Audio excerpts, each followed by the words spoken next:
Почитувани гледачи, добра вечер, ново издание на емисијата Зум Анализа. Вечерва со нас во студиото на МН телевизија е директорот на јавното претпријатие Стипион, Панче Стефановски. Добра вечер, добро ни дојдовте во емисијата.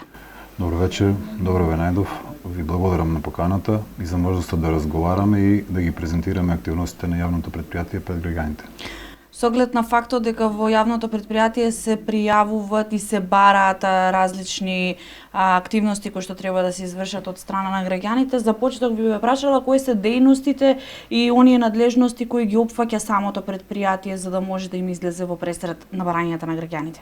Така, верувам дека граѓаните во голем дел се информирани за активностите и надлежностите кои што ги има јавното претпријатие. Меѓутоа, еве зони кои можеби не знаат, јавното претпријатие има повеќе дејности, уредување и одржување на улици и патишта во нормални и зимски услови, на тротоарски површини, на спортски и детски игралишта и на други градежни активности, одржување на атмосферската канализација, одржување на хоризонтална и вертикална сообраќајна сигнализација, проектирање, одржување на уличното осветлување, јавни паркинзи и најновата дејност јавен превоз.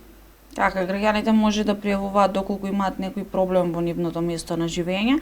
На кој начин се пријавуваат проблемите и на што најчесто се жалат граѓаните кога станува збор за надлежности од ваш домен?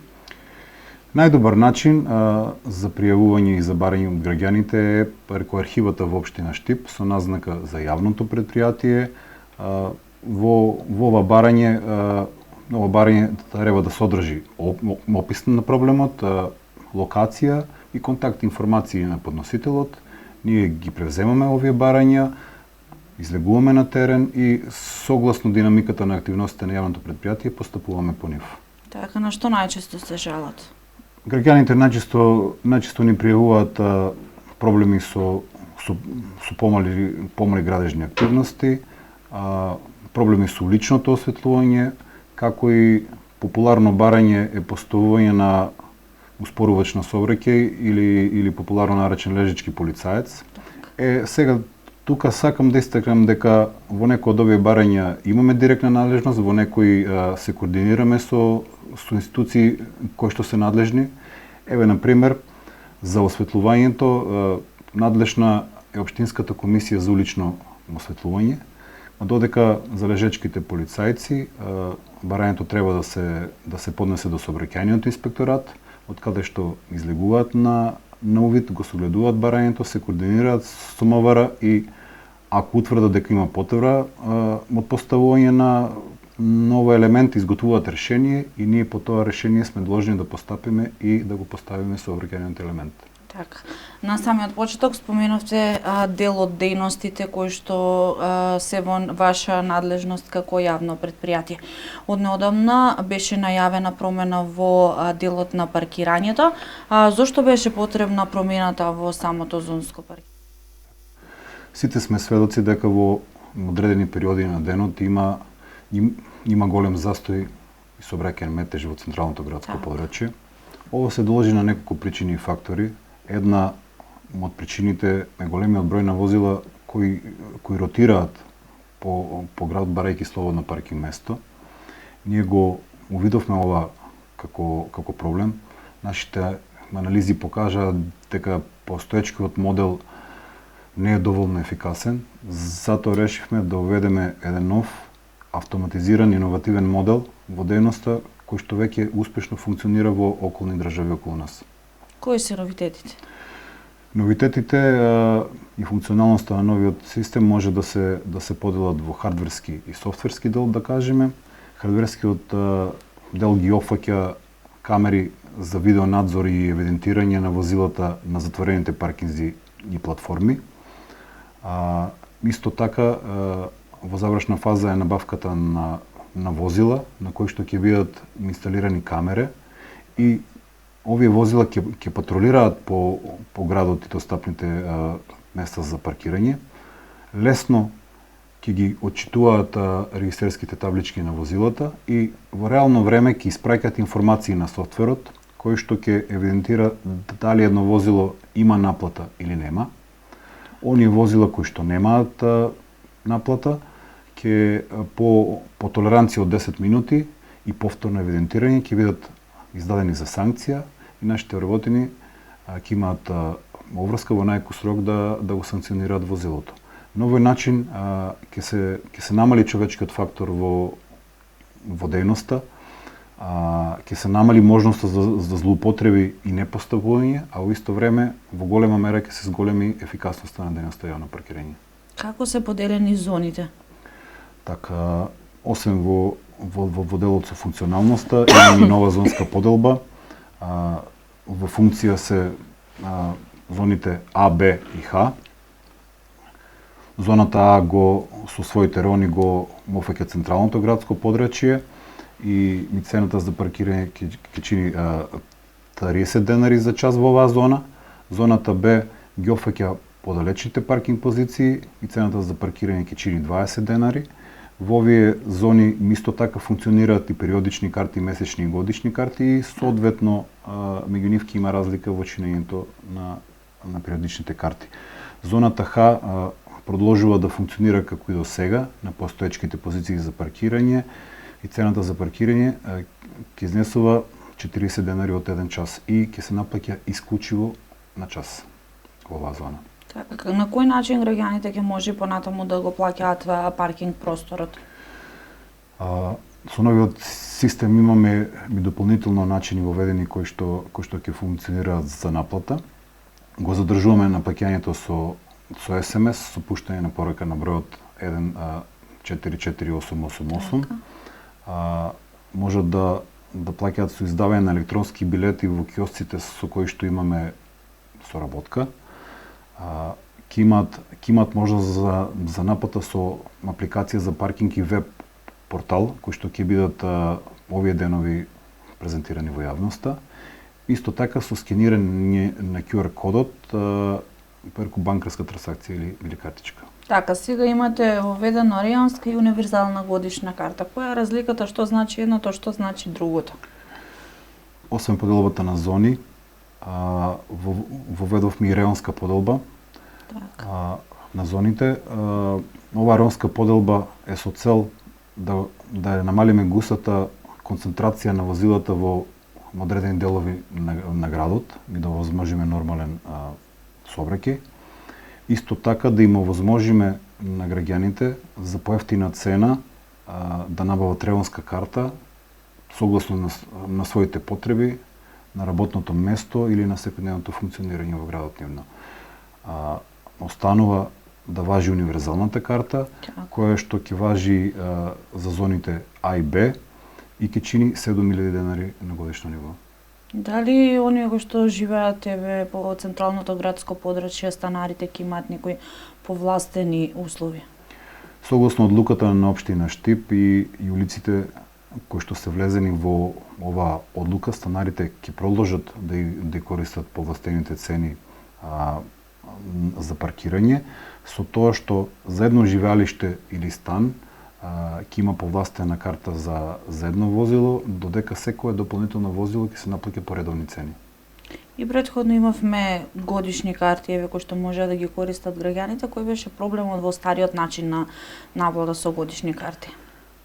Најголемиот проблем со стариот начин на работа и евидентирање беше тоа што имаше можност сите правни лица кои што функционираат или не функционираат, а имаат седиште во централното градско подрачје и сите вработени во институции да имаат можност да набават годишни карти по символични цени.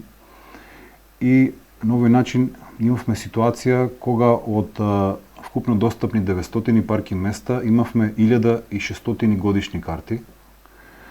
Практично овие категории постојано ги зафаќа паркинг позициите во 90% од случаевите и сите други граѓани и посетители на град Штип, нели како административен и образовен центар на Источна Македонија, имаа многу мала можност да се паркираат во текот на работниот ден. Со ова усогласување само ги изедначивме сите граѓани да имаат еднакви услови на паркирање. Како новиот систем ќе вреди врз достапноста на паркинг места? Па Јас мислам дека на овој начин ќе се зголеми достапноста на парки местата. Ние имаме големи очекувања од системот. Еве да кажеме дека граѓаните може да очекуваат повеќе достапни парки места, помал застој во централното градско подрачје, а со тоа и побезбеден и еколошки почист град. Јавното претпријатие од друга страна може да очекува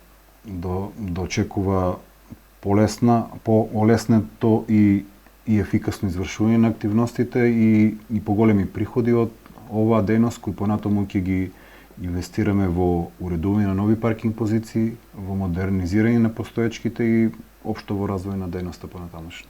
Така. Овде е и солидарниот фонд кој што функционира, еве на кој начин практично функционира за сега солидарниот фонд? Вака солидарниот фонд во јавното претпријатие функционира преку хуманитарните зони. Так. Хуманитарните зони можам да кажам дека функционираат одлично, максимално се искористени паркинг позициите во текот на работниот ден. Продолжува да важи истото, односно 20% од сите вкупно генерирани приходи од овие позиции се уплаќаат квартално на сметка на солидарниот фонд. Овде завршува работата на јавното претпријатие, понатаму солидарниот фонд си има своји тела и управен одбор кои што одлучуваат кому овие средства ќе им припаднат. Штипот секогаш бил хуман град и ова е само еден начин, еден механизам на кој што може директно да помогнеме, директно да влијаеме и да помогнеме на нашите сограѓани кои што имаат реална потреба од тоа. Така. Освен што не можеме да најдеме, барем до сега беше праксата дека не може да се најде слободно паркинг место во централното градско подрачје, проблем кој што се јавуваше помеѓу граѓаните беа и неправилно паркираните возила кои што можеа да се сретнат и по тротоари и на самите коловози, зашто имаше доста реакции. Како се постапува со овие возила? Ние овие возила имаме можност да ги блокираме и да побараме полициска асистенција, која што понатаму кога ќе излезе на терен ќе има можност да ги санкционира соодветно за сторениот прекршок. Овде завршуваат нашите можности и надлежности. Добро, се издавали доплатен билет, еве да се отстранат самите возила или на крај да може да делува и пајак служба, доколку за тоа има потреба? Вака, значи, иако ни се достапни сите методи на санкционирање, ние сакаме да воведеме една пракса, кога за возилата кои што немаат наплата, ќе издаваме доплатен билет, кој чини 1000 денари.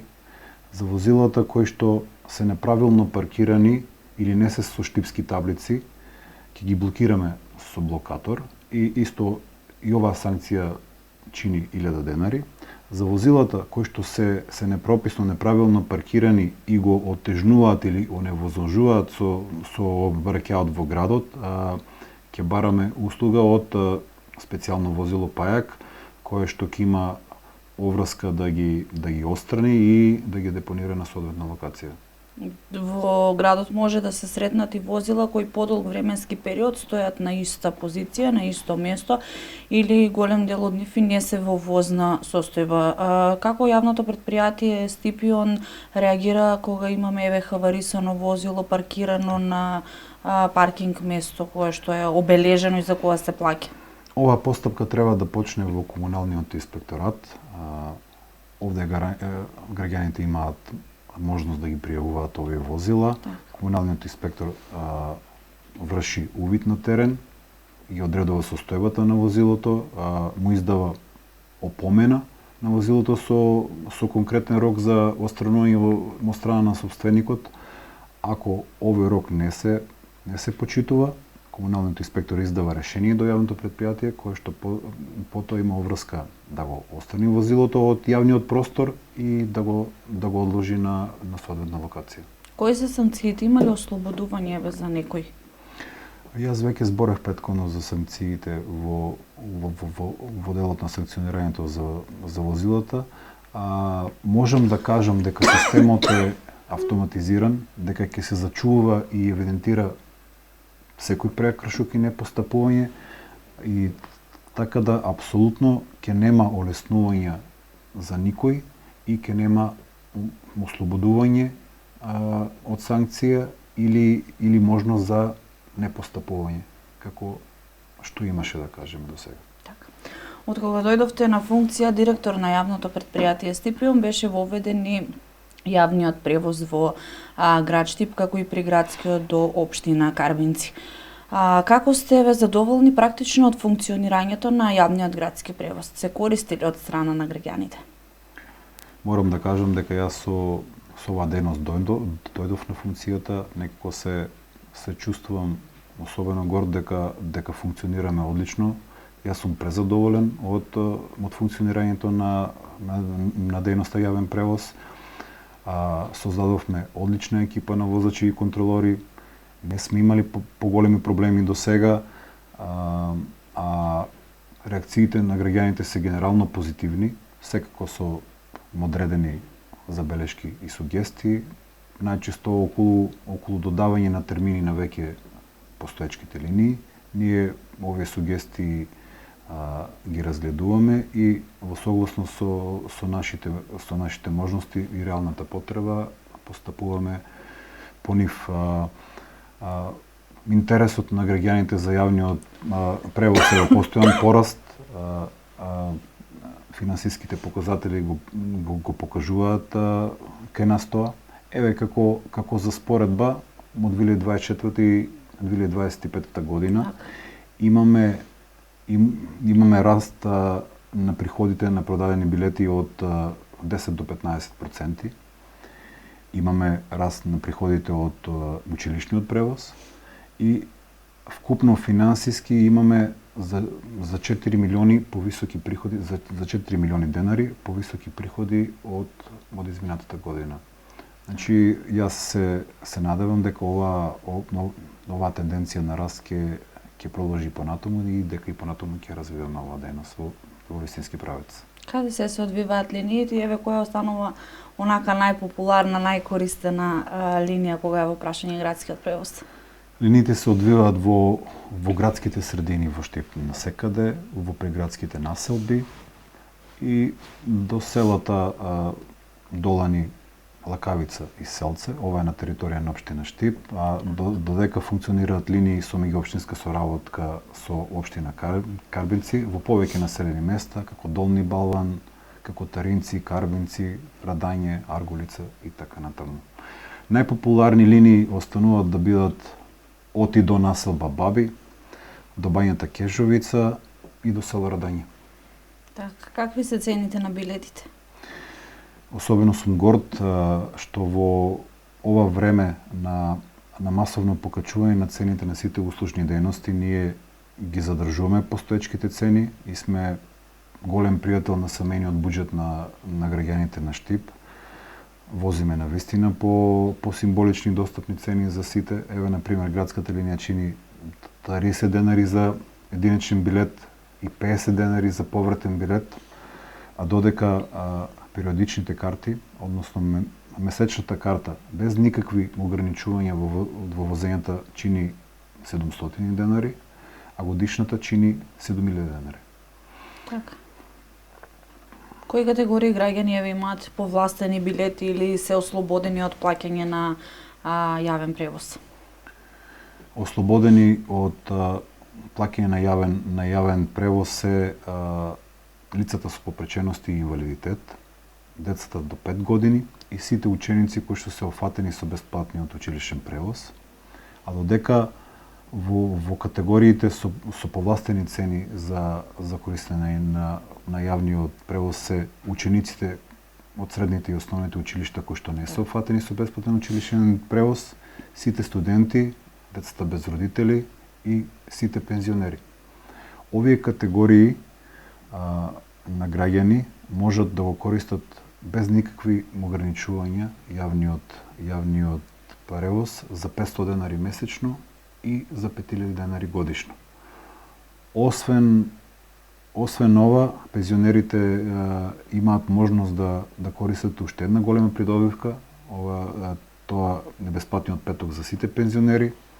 Нова можност тие тие масовно ја користат за сите своји потреби од одење на пазар, на лекар, на бања и така натаму. Се намалува ли, колку се намалува практично метажот ако граѓаните го користат јавниот превоз, за разлика од она класично секој да излезе со автомобил од дома? Јас ова ќе го кажам вака, колку повеќе граѓаните го користат јавниот превоз, колку повеќе го препознаваат како алтернативен, безбеден и ефтин, до толку помалку возила ќе има во градот, Так. помалку метеж ќе има во градот, а со тоа и градот ќе биде побезбеден и еколошки почист за сите нас. Така. Кои се плановите за воиднина кога е во прашање оваа дејност? Ние оваа дејност ја започнавме со 6 автобуси на почетокот. Сега имаме вкупно 12 возила со различен капацитет. Во иднина планираме и понатаму да ја развиваме оваа дејност, да набавуваме дополнителен број на возила, да вработуваме кадар соодветно на потребите, да ги дополнуваме термините во постоечките линии кај што има потреба од тоа, исто така да додаваме и нови линии ако видиме потреба исто така. Кои карти најчесто се користат? Што купуваат граѓаните? Зборувам за билет на дневна основа, месечни или годишни карти? Се уште кај граѓаните не е вградена она известност дека може да го користат јавниот превоз на секојдневна основа. Така да се уште единечните и повратните билети се најмногу купувани од нивна страна и користени. Така. Споменавте неколку новитети кои што ќе ги воведе јавното предпријатие Стипион во наредниот период. Овде зборувам како за практично начинот на паркирање и начинот на плаќање на паркирањето. Па каква е ситуацијата со вработените во јавното предпријатие Стипион? Имаме ли доволно човечки ресурси кои што понатаму би можеле да работат во повеќе дејности? Така. Јавното предпријатие Стипион има 80 вработени, од кои што 60 се со редовен работен однос, а останатите се под агенција за привремени вработувања или договори на дело. Морам да кажам дека не се доволно овие вработени, меѓутоа се обидуваме да работиме домаќински и рационално, така да ги користиме човечките ресурси во повеќе дејности.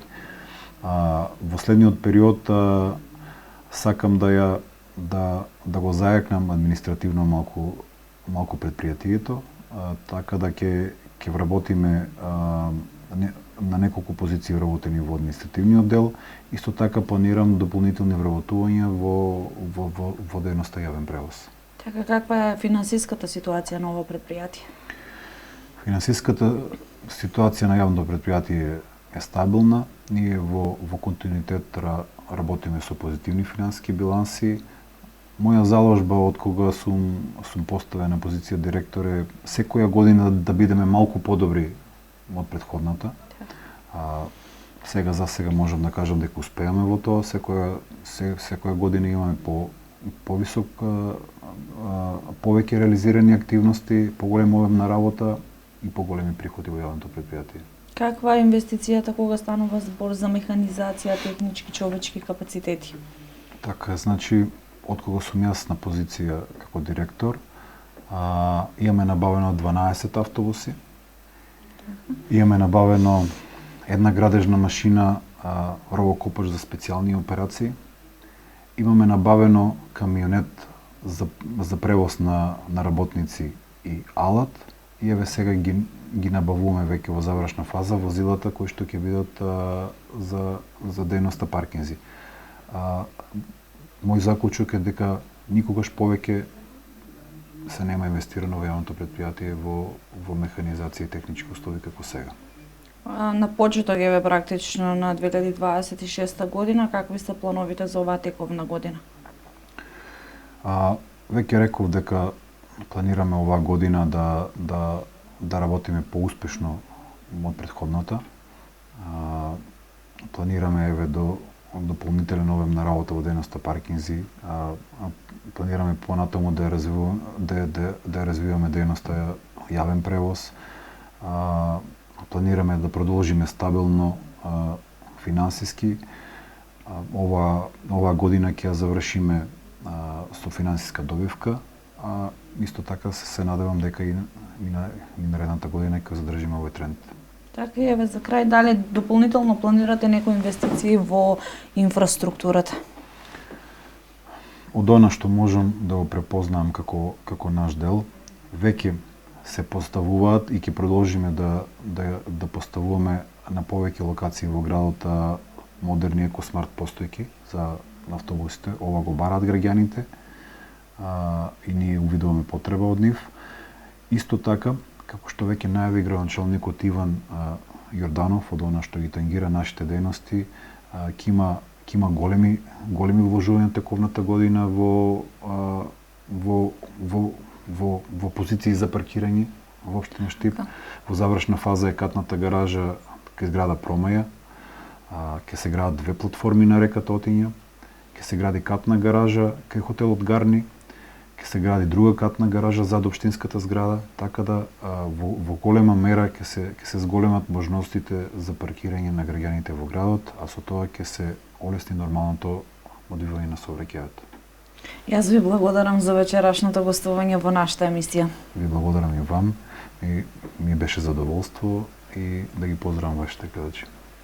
Почитувани гледачи, ви благодарам за одвоеното време и останете на програмата на Имнет телевизија. Довидување.